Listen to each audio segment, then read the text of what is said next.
میرا دوست کہتا ہے کہ اگر امام اعظم امام حنیفہ اتنے بڑے امام ہیں تو انہیں یہ مسائل کیسے نہیں پتہ تھے کہ شوال کے 6 روزے ہیں, بارش کے لیے نماز استسقاء وغیرہ. جتنا بھی بڑا ہو ایسا اس بات کا امکان ہوتا ہے کہ ایک آدھ حدیث بوجھل ہو گئی ہو, یعنی ایک آدھ حدیث نہ پہنچی ہو. آج بھی بہت سے لوگ ہیں یہ جو کہتے ہیں نا کمپیوٹر پہ ساری حدیثیں, یہ بالکل غلط ہے, ایسا نہیں ہے. ساری حدیثیں کمپیوٹر پہ اگر ہیں بھی تو آپ کے کھوپڑی میں تھوڑی ہیں وہ, اور نہ ساری آپ نے دیکھی ہوں گی, اور دیکھی ہیں تو یاد نہیں رہتی, تو یہ ہر ایک سے ہو سکتا ہے. باقی شوال کے 6 روزوں کا جو امام صاحب نے مکروہ لکھا ہے اس کی ایک بڑی وجہ علماء یہ بیان کرتے ہیں کہ اس زمانے میں اس بات کا خطرہ تھا, اسلام دنیا میں پھیل رہا تھا, تو رمضان کے فوراً بعد اگر 6 روزے لوگ رکھتے نا تو اس میں اس بات کا خطرہ تھا کہ نئے جو مسلمان ہو رہے ہیں وہ یہ سمجھیں گے کہ یہ بھی رمضان کا حصہ ہیں, یہ بھی کیا ہیں, رمضان کا حصہ ہیں یہ چھوڑے. تو اس وجہ سے بھی بعض علماء نے کراہت کی ہے, لیکن اب یہ کنفیوژن نہیں ہے. سمجھ میں آ رہی ہے بات؟ اسی وجہ سے علماء نے یہ بھی تطبیق بھی دی ہے کہ امام حنیفہ کے نزدیک جو شوال کے 6 روزے مکروہ ہیں یہ وہ ہیں کہ جب عید کے بعد کنٹینیو 6 رکھے جائیں, کیونکہ اس میں یہ خطرہ ہوتا ہے کہ لوگ اس کو رمضان کا حصہ سمجھیں گے. اگر کوئی وقفے سے رکھتا ہے تو پھر مکروہ نہیں ہے, لیکن فتویٰ فقہ حنفی میں اسی پر ہے کہ نہ کنٹینیو رکھنا مکروہ ہے اور نہ, کیونکہ اب یہ احتمال بالکل ختم ہو گیا. اب ساری دنیا کو پتہ چلا ہے کہ عید کا چاند جس دن نظر آئے گا رمضان ختم, رمضان کے روزے بھی ختم. تو یہ شوال کے 6 روزوں کا رمضان سے کوئی تعلق نہیں ہے. اچھا بھائی جلدی سے, اگر مخلوط, یہ ایک اور سوال تھا, اگر امام ابو حنیفہ نے ایک فقہ ترتیب دی تھی تو پھر امام مالک, امام شافعی اور امام احمد بن حنبل نے دوبارہ اجتہاد کرنے کی ضرورت کیوں محسوس کی؟ ان کو بھی ہماری طرح امام ابو حنیفہ پر اعتماد کرنا چاہیے تھا. یہ بات یاد رکھو, ہم کسی ڈاکٹر کی ریسرچ پر اعتماد کرتے ہیں اس لیے کہ ہم اس پائے کے ڈاکٹر نہیں ہیں, لیکن ایک ڈاکٹر جس کی اپنی ریسرچ ہو, دوسرے میں بھی وہی صلاحیت ہو, وہ دوسرے کی تحقیق پر اعتماد نہیں کرے گا, وہ خود سے ریسرچ کرے گا. تو جو مجتہد ہوتا ہے اس کے لیے دوسرے مجتہد کی تقلید نہ صرف یہ کہ جائز نہیں بلکہ حرام ہوتی ہے, ناجائز ہوتی ہے, اس لیے کہ وہ خود اس پائے کا عالم ہے. تو تقلید عوام کو کہا جاتا ہے یا ہم جیسے علماء کو کہا جاتا ہے کہ مجتہد کی کریں, ایک مجتہد کو دوسرے مجتہد کی تقلید کا نہیں کہا جاتا. تو امام مالک, امام شافعی, امام احمد بن حنبل یہ خود بہت بڑے علامے تھے, تو یہ امام حنیفہ کی تقلید نہیں کریں گے. سمجھ میں نہیں آ رہی تو رہنے دو. اور یہ بھی کہا جاتا ہے نا کہ امام حنیفہ نے خود اپنی تقلید سے منع کیا ہے. تو یہ جو امام حنیفہ نے اپنی تقلید سے منع کیا ہے یہ آج کے لوگوں کو نہیں کیا, یہ اپنے جیسے علماء کو منع کیا ہے تقلید کرنے سے. سمجھ میں آ رہی ہے بات؟ اس کی سب سے بڑی دلیل یہ ہے کہ اگر امام حنیفہ نے ہر ایک کو منع کیا ہوتا تو پھر مسائل تحقیق کر کے لوگوں کے سامنے رکھے کیوں ہوتے؟ اس لیے تو رکھے کہ تم ان کو فالو کرو. اگر وہ ہر ایک کو یہ چاہتے کہ تم نے دلیل سے چلنا ہے تو وہ کہتے ہیں مجھے تحقیق کرنے کی کیا ضرورت ہے, جس نے تحقیق کرنی ہوگی قرآن و حدیث سے تحقیق کر کے عمل کر لے گا, میری تحقیق کو فالو کرنے کی ضرورت کیا؟ یہ تحقیقات کر کے لکھوائی اسی لیے تو جا رہی تھی کہ عوام وہ کیا کرے گی, اس تحقیق کو فالو کرے گی. سمجھ میں آ رہی ہے بات؟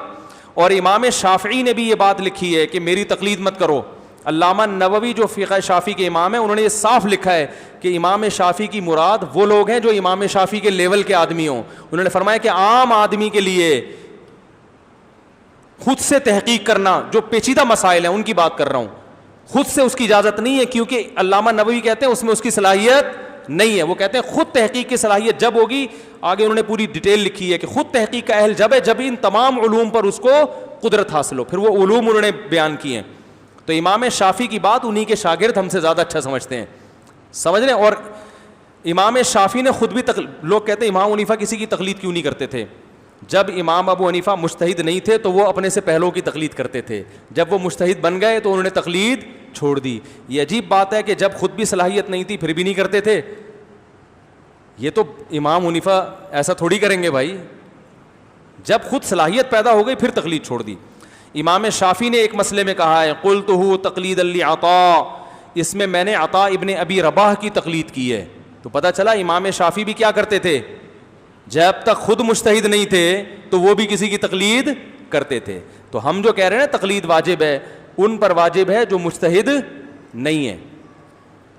اگر مخلوط دعوت میں جانا ناجائز ہے تو پھر طواف میں تو بھی تو مخلوط ماحول ہوتا ہے. طواف میں جو مخلوط ماحول ہوتا ہے بہت سے علماء نے اس کے خلاف بھی آواز اٹھائی ہے کہ پہلے آبادی کم تھی تو اتنا رش نہیں ہوتا تھا طواف میں کہ مرد اور عورت ایک دوسرے میں پس رہے ہوں. تو شاہ فہد کے دور میں علماء نے اس پر آواز اٹھائی تھی, اور خود سعودی علماء نے اٹھائی تھی کہ خواتین کا مطاف الگ ہونا چاہیے, مردوں کا الگ. لیکن یہ کہ وہاں جب صدیوں سے ایک کام ہو رہا ہوتا ہے نا, اس کا چینج کرنا آسان نہیں ہوتا, اور اس میں بہت ساری مشکلات بھی ہوتی ہیں. تو وہ ایک مجبوری کی وجہ سے ہو رہا ہے.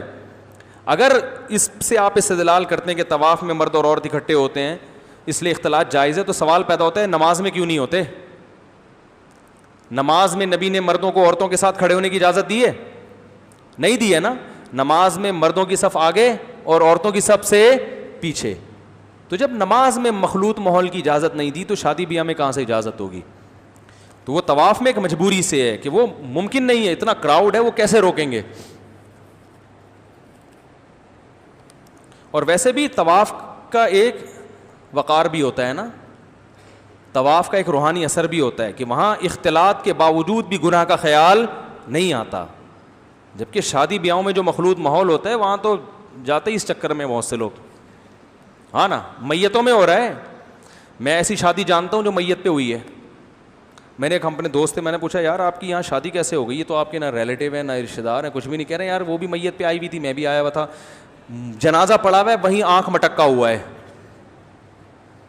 جنازے میں کیا ہوا ہے؟ آنکھ مٹکا. سمجھتے ہیں؟ سمجھتے تو ہوں گے, کیوں نہیں, اتنے بھی گھننا بننے کی ضرورت نہیں ہے. جنازے پہ دونوں نے ایک دوسرے کو دیکھا ہے اور وہیں پھر آنکھ مٹکا ہوا, سیٹنگ ہوئی. انہوں نے کہا ابھی تو فی الحال رونے کا ٹائم ہے, رو لو, بعد میں ملتے ہیں. یعنی آنکھ مٹکا جو سیٹنگ ہوئی وہ جنازے سے ہوئی, تکمیل اس کی پھر کسی ویڈنگ میں ہوئی ہے, کسی شادی میں, پھر وہ تمیز سے, پھر وہ تو وہاں تو اتنا مسئلہ نہیں ہوتا. صحیح ہے نا. تو باقاعدہ بچے ہیں ماشاء اللہ, ہنسی خوشی زندگی گزار رہے ہیں. تو رات کو سورہ ملک پڑھنے کی کیا فضیلت ہے؟ عذاب قبر سے حفاظت ہوتی ہے. آج کل مردوں کا ہی ریزر عورتوں کے نام سے بازاروں میں بیچا جا رہا ہے, تو بس اس حوالے سے بتا دیں کیا وہ ریزر جس میں بلیڈ لگا ہوتا ہے عورتوں پر حرام ہے؟ حرام نہیں ہے بھائی, فضیلت کے خلاف ہے. ریزر بھی عورتیں استعمال کر سکتی ہیں. ایک بات آئی تھی ذہن میں, بہت اہم پوائنٹ کی بات تھی. ابھی میں نے کیا مسئلہ بیان کیا اس سے پہلے, یہ جو آپ کو پرچی, ابھی جو لاسٹ مسئلہ کیا بیان کر رہا تھا میں؟ ابے سورہ یعنی اس سے پہلے,